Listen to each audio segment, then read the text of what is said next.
Assalamualaikum warahmatullahi wabarakatuh. Waalaikumsalam. Alhamdulillah. Alhamdulillah.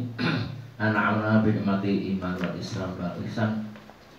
Asyhadu an la ilaha illallah wa wa asyhadu anna Muhammadan abduhu wa rasuluh. Nabiyya ba'da. Allahumma shalli wa sallim wa barik ala Muhammad wa ba'du. Jamaah sholat maghrib dan buka bersama, sholat isya juga, rahimahullah. Mari yang bersama-sama atas nikmat Allah kita ucapkan biqauli alhamdulillahirabbil alamin. Pada petang ini masih bisa diberi nikmat untuk buka bersama. Lidah kita masih bisa menerima rasanya enak, ya. Perut kita masih bisa menerima makanan yang disajikan pada petang ini enak, ya. Mata kita masih memandang huruf-huruf jaiyah dengan nyaman, ya. Langkah kita dari rumah ke sini masih diberi nikmat dengan tidak merasakan sakit atau lelah, ya. Semua kenikmatan ini bisa disebutkan Bismillahirrahmanirrahim. Wa in ta'udu nikmatallahi la tuhsuha, ya. Jadi sebenarnya nikmat Allah banyak sekali. Nikmat yang banyak itu dan la tuhsuha tidak dapat dihitung nikmat Allah itu, ya. Oleh itu berbahagialah kita semua ini bisa menikmati acara Senin petang buka bersama di musola ini dengan sehat, nyaman, semoga menjadi bekal kita ketika nanti kembali ke akhirat. Allahumma amin. Adapun judul dari takmir pada malam ini adalah kelanjutan pekan lalu, yaitu 7 macam manusia dapat naungan. 7 macam, 7 jenis manusia, ya, dapat naungan di saat tidak ada lagi naungan. Ibu-ibu sekalian dan bapak sekalian, kira-kira kalau naungan ini naungan apa dan di mana kira-kira ini? Kita perlu apa? Melihat sejauh kedalaman dari, kan ada 7 macam manusia. 7 macam bukan dilihat dari jenisnya manusia, jenisnya sama manusia. 7 macam itu berarti secara subjek adalah aktivitas yang dilakukan. Ada 7 jenis manusia yang punya subjek untuk melakukan sesuatu yang lain, ya. Maka Nabi dengan mulianya menyebut 7 macam manusia, ya. Kira-kira di mana nih ibu? Kira-kira 7 manusia akan dapat naungan ini kira-kira di mana? Di dunia ini apa di akhirat, kira-kira? Di akhirat, ya. Di akhirat macam-macam, akhirat banyak. Di akhirat di sebelah mana nih? Di bagian mana di akhirat ini? Di Yaumul Masar, ya. Coba kita hari ini ada sesepuh, si Mbah Sinten namanya? Mbah Bari. Mbah Bari. Mbah Bari. Ini juga ada Mbah Amari. Pak Amari. Iya, saya juga Mbah Bambang Firno. Ini juga Mbah, cucunya ada 8. Ya, ya ada cucu udah Mbah, ya. Pantes gak pantes, ya. Jadi banyak yaumul, ya. Yaumul Barzah, itu Yaumul Barzah juga, ya. Kemudian Yaumul Bats, ya, atau kebangkitan. Kemudian Yaumul Masar, Yaumul Mizan, Yaumul Sirot, ya. Dan Yaumul Kantaroh, itu semua ada dalam Quran dan dalam hadis yang sahih. Nah, maksudnya apa, Bapak sekalian? Maksudnya bahwa 7 orang jenis manusia ini mencari bekal itu ya di dunia ini, ya. Kesempatan di dunia ini mencari bekal menjadi 7 jenis ini. Lalu kalau ada yang tanya, Pak Ustadz, kalau saya bisa semuanya, berarti panjenengan termasuk manusia hebat karena bisa 7-7-nya melakukannya. Qurannya membaca, sholatnya bagus, semuanya bagus ya. Berarti semuanya bisa dilakukan oleh satu orang ya. Nah, kalau dia pemimpin yang adil dan seterusnya ya. Jadi kondisi ini yang dikatakan Nabi Muhammad bahwa kelak di padang mahsyar itu bermiliar manusia itu menunggu untuk dia dihisab, dihitung baik dan buruknya, pahalanya dan dosanya ya. Kalau kita di dunia ini ketika kita mau pergi ke pasar terik matahari jam 11-12 itu ibu juga kalau nggak payung rasanya wah kayak apa aja ya. Payung aja masih panas sekali ya. Ya. Maka payungnya adalah naungan naungan di dunia dengan payung ini. Atau tiba-tiba mau hujan lebat itu ya, kita nggak bawa payung berarti nggak ada naungan untuk pulang ke rumah karena nggak ada payung ya. Jadi yang sederhana naungan di dunia itu ya payung misalnya ya, jas hujan misalnya, naik mobil nggak hujanan, naik angkot nggak hujanan, naik bis, naik travel, kereta api, pesawat nggak hujanan, nggak kepanasan. Di rumah juga begitu, musim panas AC nggak terasa, panas sekali ya dengan AC itu, AC nggak terasa. Itu di Semarang, di Semarang terasa ya. Nah ini naungan juga itu, naungan yang sifatnya hanya di dunia ini. Dan kita selalu butuhkan itu, butuhkan naungan itu, butuhkan. Apalagi pada masa bermiliar manusia sedunia itu akan kumpul jadi satu, antri untuk dipanggil satu persatu. Ibu-ibu pernah ya belanja di mall itu ya, lihat panjang gitu, wah rasanya malas mau belanja. Nanti kok belanja tuh masih antri seperti itu ya, malas rasanya. Nah, ini panjangnya antri di Yaumul Mahsyar itu, waduh, nggak bisa dilihat mata, saking panjangnya nantinya itu. Nah dalam kondisi ini, yang paling bahagia siapa?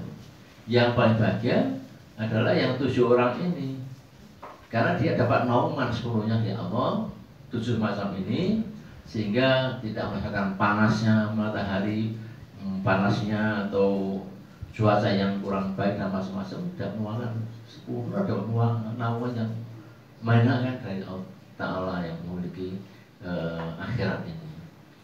Kalau kita mau dapat naungan yang 7 ini, maka kita sekarang lah, karena Nabi bersabda, adunya majru'atul akhirat, donya iki tempate panggonane wong golek apa?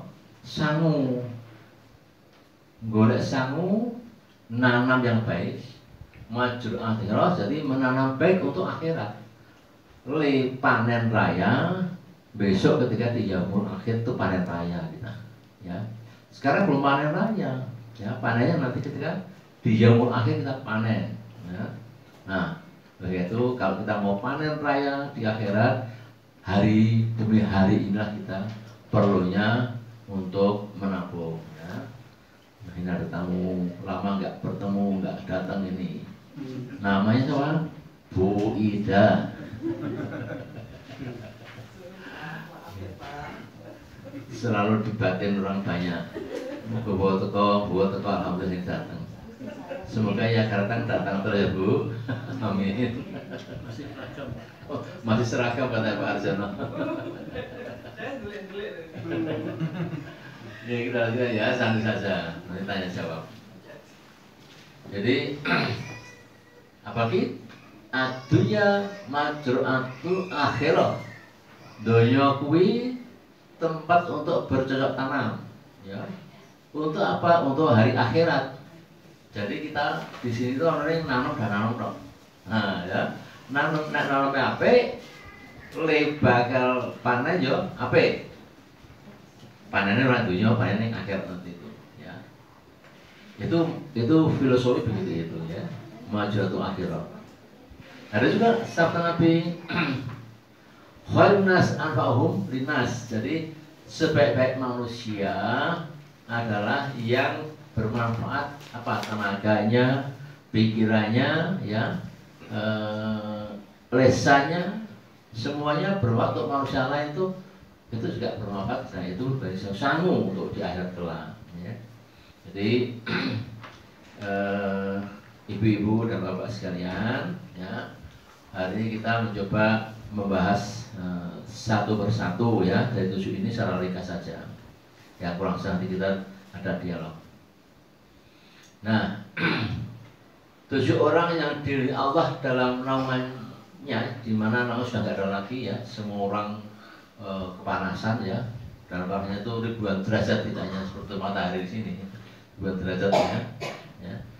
Ketika di hari kubur ini ada yang jalan dari kepala jalan, bukan kaki yang jalan, tapi kepalanya yang jalan, ya, atau mukanya diseret-seret itu, ya. Dan macam bentuk manusia sesuai dengan amal ibadahnya, ya. Kalau yang amal bagus nanti dia jalan dengan baik dan dapat naungan. Ya. Yang pertama imam atau pemimpin yang adil. Ini nggak gampang jadi imam. Baik imam sholat, imam rumah tangga, ya, imam tingkat RT, imam tingkat RW, kelurahan, kecamatan, sampai pon presiden, ya, semua akan diminta pertanggungjawaban. Maka yang paling nyaman adalah pemimpin yang adil. Adil untuk siapa? Untuk semuanya. Bukan adil untuk dinasti, untuk keluarganya, untuk tetangganya, untuk semuanya, ya. Tidak memberikan diri sendiri, tapi untuk orang lain. Ibu-ibu, contohnya zaman Nabi yang adil sinten nggih? Bukan Nabi ya. Sahabat Nabi yang adil sinten? Pemimpin. Sahabat Nabi yang kira-kira adil dalam segala hal. Ya. Ya, yang adil sahabat Nabi ya khulafa ar-rasyidin. Ya. Kenapa diberi jadi 4 sahabat itu jadi khulafa ar-rasyidin? Karena memang dia yang paling dekat dengan Nabi dan paling baik dan paling adil dalam segala hal, ya. Kalau kelebihan harta ya baiknya yang lain, tidak untuk dirinya sendiri dan keluarganya, ya. Banyak melakukan zakat, infak, sedekah dan seterusnya, ya.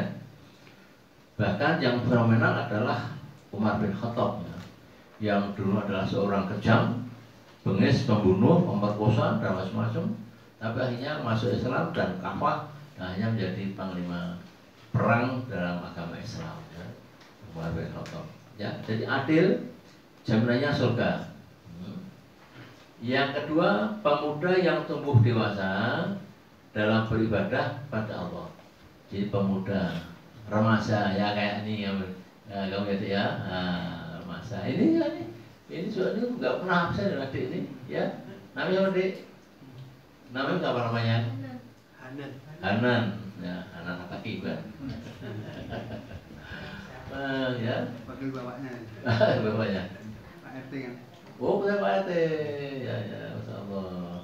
Banyak pemuda-pemuda yang betul-betul ibaratnya bagus, ya. Selalu kangen dengan masjid, ya. Ini penting sekali, ya. Pemuda yang tumbuh dewasa dalam ibadah pada Allah. Suka ke masjid. Suka masjid sih? Suka masjid dong? Suka ya? Nah, suka masjid. Anak juga masjid ya, suka ya? Suka masjid ya? Atau mushola ini, ya. Ya itulah, ya. Yang kedua, 3 orang yang hatinya selalu terikat pada masjid. Nah, kalau ini gak batasan umur, ya. Ini ada hadis Nabi, innamal a'malu bil khawatim, ya. Jadi semuanya amal itu dihitung pada hari-hari masa tuanya. Seperti saya, Mbah Karjono, Mbah Bari, ya, Mbah Amari, ini masa-masa tua, ya, masa-masa tua kita nunggu panggilan Allah, gitu. Jadi kalau kita nggak banyak sangunya, ya, nggak terikat hatinya dengan masjid, ya Masya Allah, ya. Kasusnya ibu-ibu yang sepuh-sepuh juga begitu, hatinya selalu terikat dengan musola, dengan masjid, ya. Ada azan datang, ada kajian datang, semata-mata untuk biar terdaftar tercatat sebagai orang yang akan mengurus syafaat dan firman dari Allah di antara 7 itu, dan di saat tidak ada lagi naungan kecuali untuk 7 orang ini. Yang keempat, 2 orang yang saling mencintai karena Allah, bertemu karena Allah dan berpisah karena Allah. Ini siapa ibu kira-kira? 2 orang ini. Suami istri kah? Ya, jadi Bisa jadi. Teman sejabat kah? Bisa jadi. Ya. Saya dengan Pak Haji Amar ini sejak tahun 2012-2018 selalu ngasih barang-barang di Masjid Agung. Senang sekali gitu. Ya. Dengan Pak yang lain-lain juga Bapak itu satu-satu meninggalkan kita karena dibagian Allah. Tinggal menunggu usahanya Pak Ahmad dan juga saya. Ya, kita sanggup seperti ini kan sanggup untuk agar cukup untuk perjalanan jauh. Ya, yang keempat ini, jadi semua itu terjadi. Yang kelima, seorang laki yang dirayu, ini yang sulit ini, ya Mas Catur. Dirayu oleh seorang wanita yang cantik sekali dan kaya raya itu. Susah itu. mau lah. Mau. Susah ditolak. Ya. Namun menolak, aku takut pada Allah katanya itu. Ya, ini namanya hadis juga ya. Hadis. Nah, ya jadi sulit untuk tolak itu katanya macam itu tadi itu ya. Tapi itulah memang. Ya kalau yang 5 sulit, yang 1, 2, 3, 4, 6, 7 ya, masih ada yang lain. Oh iya. Yang 6, orang yang bersedekah sehingga tangan kirinya tidak mengetahui apa yang diperbuat oleh tangan kanannya. Ya, tangan kirinya nggak lihat. Jadi maksudnya apa? Maksudnya tangan nggak punya mata. Tapi ibu maksudnya adalah ketika kita memberikan bantuan sedekah infak kepada siapapun, mulut kita jaga. Mulut kita jaga agar tidak ada yang tahu. Ya. Hanya kita yang memberi dan Allah yang tahu. Bahkan kadang istri bersedekah, suami bersedekah, itu nggak saling tahu. Pak Haji kasih sedekah, ibu nggak tahu, ya, ya, tahu nanti lu kok kasih berarti belanjaan tiba kalau ibu kayak uang, bukan juga begitu pasar sedekah, luas kita, Pak mau sedekah itu nggak boleh, dah diam aja kita sendiri, hanya orang tahu, karena bisa mengurangi manfaat, justru akan timbul mudaratnya. Yang terakhir, seorang yang berzikir kepada Allah sendirian lalu menangis, berzikir sampai betul-betul merasuk dalam hati, dan kemudian dia menangisi dosa-dosanya, menangisi masa-masa lalunya yang dirasa sangat berat untuk hidup ini. Maka perlu adanya pencerahan kajian seperti ini ya. Karena nangis itu tanda penyesalan ya. Salah satu tobat yang diterima Allah adalah menyesal, mengakui salah, dan berjanji untuk tidak mengulangi ya. Ini yang 7. Nah itulah kira-kira ya, hendaknya kita yang masih diberi sehat jasmani, rohani, telinga bisa mendengarkan ayat Al-Quran, mulut bisa membaca suku hijaiyah ya, mata bisa melihatnya dan seluruhnya. Mari kita manfaatkan semaksimal mungkin agar menjadi bekal ya. Wa tajawadu fa inna khairu yati taqwa fatakuni ya ulil albab ya. Sebaik bekal adalah takwa ya, dan hanya orang-orang yang cerdas, yang punya akal sehat, yang bisa menggunakan waktu, tenaga pikirannya untuk menjadi bekal di alam akhirat kelak. Demikian umumnya tausiah ini, masih ada waktu kira-kira 15 menit untuk mungkin dialog agar lebih mantap ya, ibu-ibu dan yang lain mau silakan. Kami serahkan untuk dicermati dan mana perlu ditanyakan. Demikian, wassalamualaikum warahmatullahi wabarakatuh.